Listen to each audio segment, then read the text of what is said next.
Bora pra mais um. Agora, olha quem tá aqui, olha quem tá aqui. Salsicha, Scooby-Doo. Bora lá? Então, bora.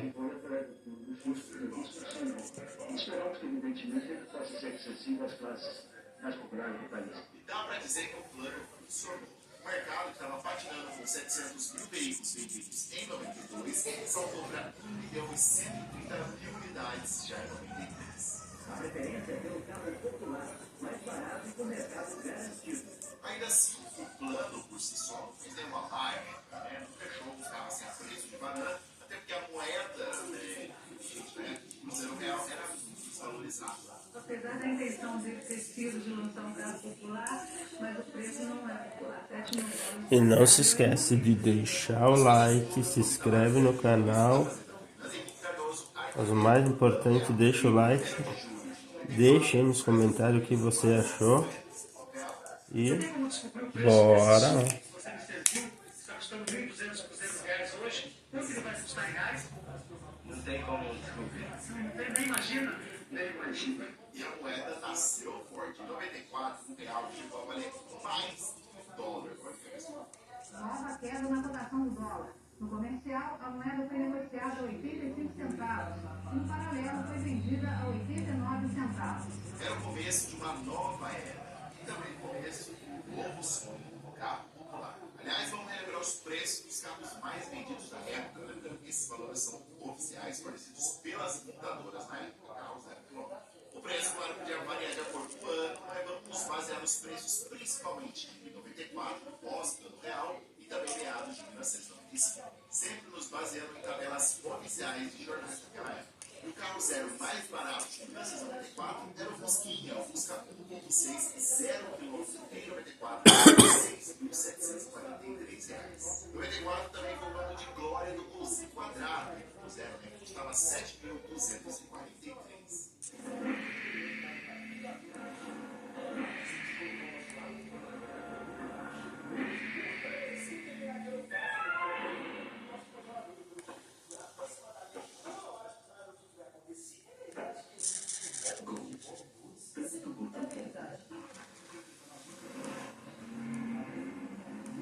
Clássico, palma toda obra, o Uninho vai ter R$ 7.254. O Sport Móvel 1.0 saía pela bagatela de R$ 7.386. E um belíssimo Corsinha em 95 custava R$ 7.350. Importante é o espaço que o Costa fez. Isso sim, acabamento perfeito. Mas design, que palavra é essa? Devagar cantor, pra onde é que isso vai? Mensagem grandiosa, de fora sério. Ah, e tudo isso carro zero quilômetro, né? Na concessionária, nem tomava preço de recebimento aqui. Parece muito mais barato. E a pergunta que muita gente deve estar se fazendo agora é: quantos salários mínimos eram necessários para comprar um Corsa zero? Bom, em 1995 o salário mínimo era de R$100, ou seja, você precisava de 73 salários mínimos para comprar um Corsa zero. Você deve estar pensando, pô, Norte, 73 salários é muita coisa, é muito mais do que hoje em dia. Aqui você está certo em termos. Hoje, o Fiat Mobi, um dos carros mais baratos do Brasil, custou 83 mil. E o salário mínimo está em 1.621, o que dá 50 salários mínimos. Matematicamente parece melhor hoje, mas o detalhe importantíssimo muda tudo. Aliás, detalhe esse que a maioria das pessoas ignora quando faz essa comparação meio preguiçosa só considerando o valor nominal do salário mínimo. A verdade é que nos anos 80, 90 e até começo dos anos 2000, era muito comum que profissões básicas, sem existir faculdade, pagassem vários salários mínimos. Secretária, auxiliar administrativo, xarife, recepcionista, secretária doméstica, caixa de supermercado. Era muito comum essa galera ganhar 4, 5 salários, mesmo nessas profissões mais básicas. Diferente do que acontece hoje. Geralmente a galera ganha um, máximo 2 salários. O que é um absurdo é um trabalhador ganhar 4 salários mínimos. Esse é o maior absurdo. Isso a gente está falando de renda de uma pessoa. Então, se o pai e a mãe trabalhavam, por exemplo, a renda da família, claro, podia dobrar. Então, aquelas reportagens que falavam de custo de vida, eles consideravam em média 10 salários por família. A variação do preço da cesta básica é um termômetro do custo de vida. Para fazer as contas, o modelo é uma família paulistana de 4 pessoas com renda de pouco mais de 10 salários mínimos. os dados oficiais que confirmam isso. Segundo dados do IBGE e do Ministério da Administração e da Reforma do Estado, em 1995, os chamados cargos operacionais, como telefonista, motorista, digitador, etc., recebiam, em média, R$ 437 na iniciativa privada, o que dava mais de 4 salários mínimos, ou então 635 no serviço público, o que daria mais de 6 salários por trabalhador. Analisando tabelas com médias salariais e vagas de emprego de jornais da época, também fica fácil confirmar que profissões básicas pagavam 4, 5 salários ou até mais. Vamos dar uma olhada nessa tabela com médias de salários no mercado publicada em 1995, quando o salário mínimo era R$ 100. Um garçom de bar ou restaurante ganhava R$ 368, ou seja, quase 4 salários. Que garçom hoje que ganha 4 salários? Ganha mais de R$ 6 mil. Como você ser bem tratado influencia na sua vida. O operador de máquina de Xerox ganhava R$ 476 por mês, o que dá pouco mais de 4 salários. Você disse que teve 4 salários. 4 salários? O auxiliar de contabilidade ganhava em média R$ 839, ou seja, mais de 8 salários. O auxiliar de almoxerifado, R$ 587, quase 6 salários. Técnico de eletrônica, R$ 874, quase 9 salários. Soldador, R$ 928, ou seja, 9 salários mínimos. Lembrando que essas profissões não exigiam faculdade, era primeiro ou segundo grau completo, no máximo curso técnico. Senai de um baita diferencial. Hoje a escola oferece 11 cursos técnicos e tem 1.200 alunos. Gente que está preocupada com a reciclagem para conseguir promoção, mas principalmente para não perder o emprego. Agora, cargos para pessoas que tinham curso superior, aí sim pagavam infinitamente mais. Arquiteto, R$ 1.200, ou seja, 12 salários mínimos. Economista júnior, R$ 1.506, ou seja, salários. Top. Computador, R$ 1.521, também 15 salários. Bibliotecário, salário de R$ 2.000, o que dá inacreditáveis 20 salários mínimos. 20 salários hoje daria mais de R$ 32 mil. Quem ganha R$ 32 mil hoje? Legalmente. Galera que trabalhava em fábrica, principalmente em multinacionais, tipo Ford, GM, etc., mesmo que no chão de fábrica, geralmente ganhava muito bem. Um metalúrgico experiente, por exemplo, podia ganhar até R$ 2.500 em 1996, ou seja, mais de 20 salários mínimos. É o caso do seu Elias, que durante 20 anos teve como uniforme um macacão de metalúrgico. Agora ele usa um jaleco branco. Quando perdeu o emprego em novembro passado, Elias soube pelos amigos que já estavam desempregados que não ia ser fácil conseguir voltar a ganhar R$ 2.500 por mês. E essa tendência de ganhar mais de um salário valia também para profissões fora do mercado corporativo, como empregada doméstica, por exemplo. Você não quer ficar no Rio de Janeiro? Eu sou empregada doméstica. Doméstica, mas como diarista você fica na casa todo dia na mesma casa? Todos na mesma casa. Você estão pagando no Rio para não pegar a noite? Eu estou ganhando 3 salários. 3 salários, quase R$ 500. Em 1998, uma faxineira ganhava em média R$ 35 a diária. Parece pouco, mas trabalhando só 4 dias, ela já ganhava um salário mínimo. Então, se ela trabalhasse 22 dias, né, de segunda a sexta-feira, R$ 770, o que daria 6 salários mínimos. Faxineira cobrando R$ 35 o dia e passadeira cobrando R$ 6 a hora. Lembrando que é Brasil, né, minha gente? Não eram todos os brasileiros que ganhavam esses salários. A gente sabe como é a realidade. Infelizmente, a pobreza sempre existiu no Brasil, desde muito antes. Ao passar dos anos, hoje em dia, muitas famílias sobrevivem com um salário mínimo, às vezes menos, que isso sempre existiu. A gente está falando aqui de médias salariais baseadas em dados do IBGE e também nas vagas de emprego que a gente estava mencionando aqui.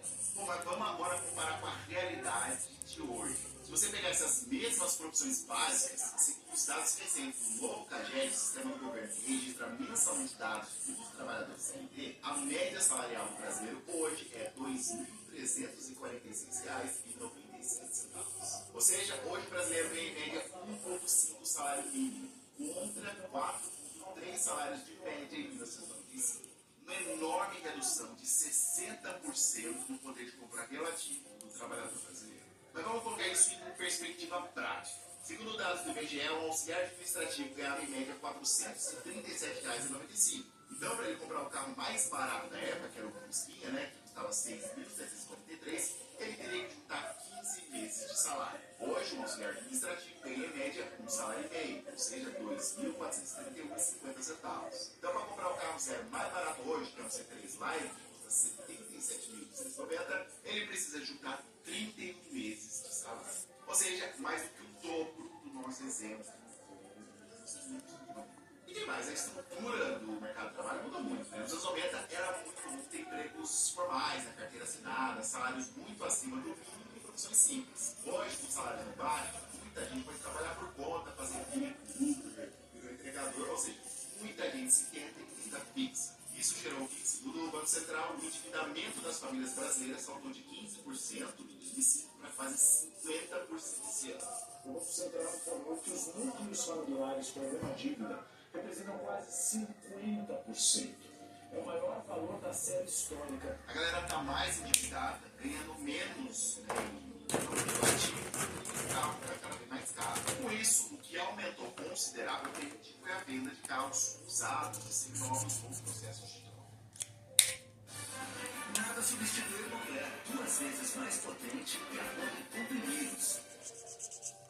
Só com o Vivo Controle você tem o 5G mais rápido do mundo. Vivo Controle, a internet que cresce pelos planos. Dia das Mães está chegando. E a sua mãe merece um presente tão importante quanto ela, né? No Magalu você merece o mais especial com até 60% de desconto. Compre no web na loja.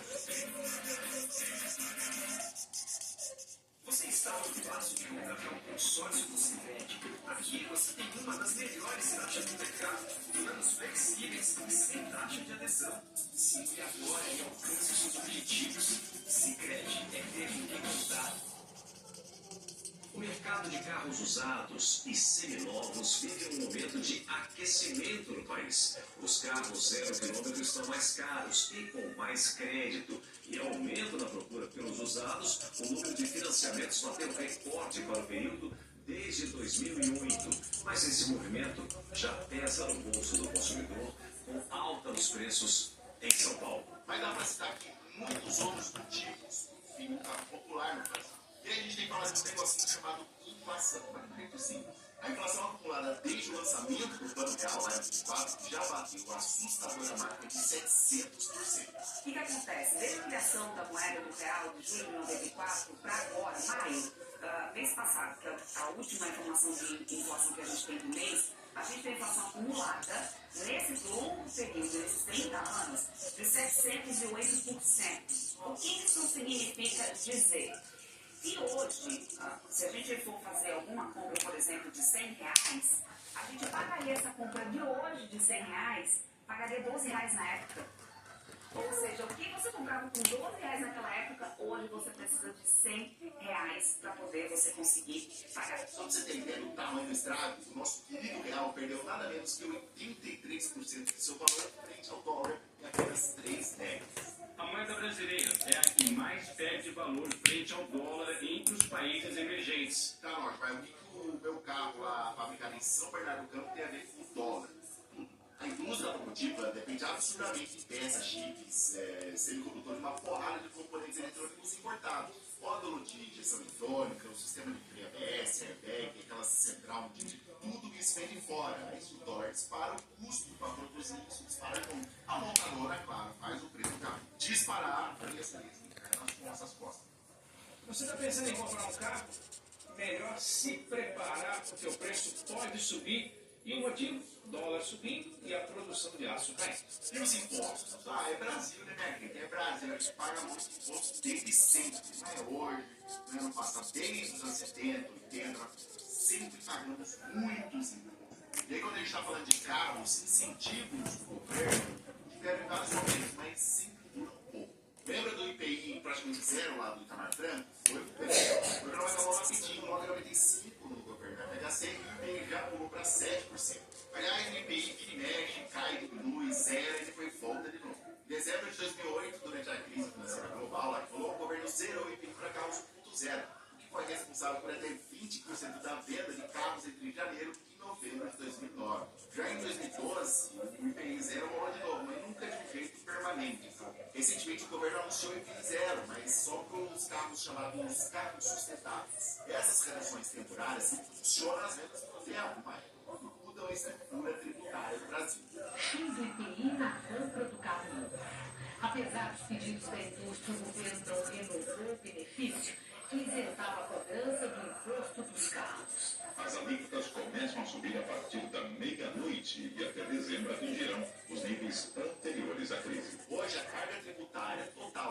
carro zero no Brasil é uma das mais pesadas do mundo. E isso afeta desde o carro zero até as compras do dia a dia.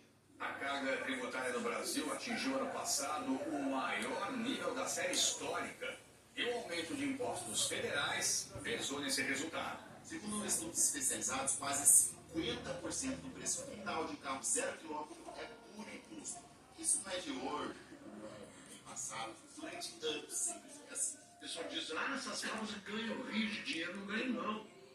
Quando você paga R$100 por seu carro, 40 ou 50, depende do carro, ficaram para o governo, no imposto. Mas aí você tem mais as despesas. O custo do Brasil, que é maior que dos outros países, para trazer as peças importadas, pagou mais um monte de imposto. O custo do porto é enorme. O custo da estrada esburacada, o custo do frete é maior. Para levar as peças, para trazer os carros, tudo é maior no Brasil. O que rolou das contas é que os preços dos carros subiram muito acima da inflação. O Renault Kwid, por exemplo, ele chegou no Brasil em 2017 custando R$29 mil.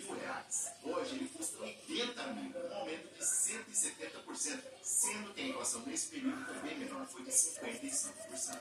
Ou seja, se o preço do Renault Kwid tivesse acompanhado a inflação, hoje ele custaria R$46 mil e não 80. Outro fator a se considerar é que antes, quando os carros eram mais rústicos, digamos assim, era menos custoso fabricar. Aliás, tinha muito mais itens nacionais do carro. Mas com o passar do tempo, isso mudou completamente. Nos anos 80, 90, os carros eram raiz. Era volante, motor, quatro rodas, painel de plástico, um abraço. Não tinha direção hidráulica, vidro elétrico, era luxo, retrovisor era no dedão, não tinha airbag e ar-condicionado, era abrir. Era um carro mais barato para fabricar. Barato, mais fácil para vender. Porém, mecanicamente, era muito melhor. Eu vi de carro hoje em dia, naquela época rodando uma boa de carro, 40 anos rodando. Eu quero ver esses Renault Kwid, esses móveis, vão estar rodando ainda com 30 anos. Bom, mas o mundo girou e as leis também. Hoje, os carros têm uma série de exigências para cumprir em relação à tecnologia, segurança e até questões ambientais. Hoje, por exemplo, freio ABS e airbag duplo é obrigatório em todos os carros zero. E a partir de hoje, todos os carros produzidos aqui no Brasil devem sair das fábricas com airbags e freios ABS, que evitam o travamento das rodas. Os acessórios obrigatórios vão ajudar a diminuir o risco de acidentes e ajudar a preservar vidas, aumentando o padrão de segurança dos veículos brasileiros. Depois vieram as normas de emissão de poluentes, que exigem motores mais eficientes, complexos e caros. Além disso, hoje é obrigatório ter controle eletrônico de estabilidade e aquelas luzes de rodagem diurna. Tudo isso é ótimo, claro, todo mundo quer um carro mais confortável, mais seguro, é extremamente importante. Mas isso tem um custo, isso vai encarecendo os carros cada vez mais, e a maioria desses itens são importados. Aliás, com essas novas exigências, os carros ficaram muito mais pesados também. O Uno, por exemplo, ganhou mais de 200 quilos em 2 décadas, o que exigiu muito mais aço, reforço da estrutura na caranga. É claro, isso aumentou mais os custos de fabricação. E vamos ser sinceros, o consumidor também mudou. Ninguém vai querer comprar carro pelado. A galera quer central multimídia no tamanho da TV da sala, conectividade com o celular. E aí, gostaram do Salsicha? Eu gostei. Então, se inscreve no canal e até o próximo vídeo. Falou!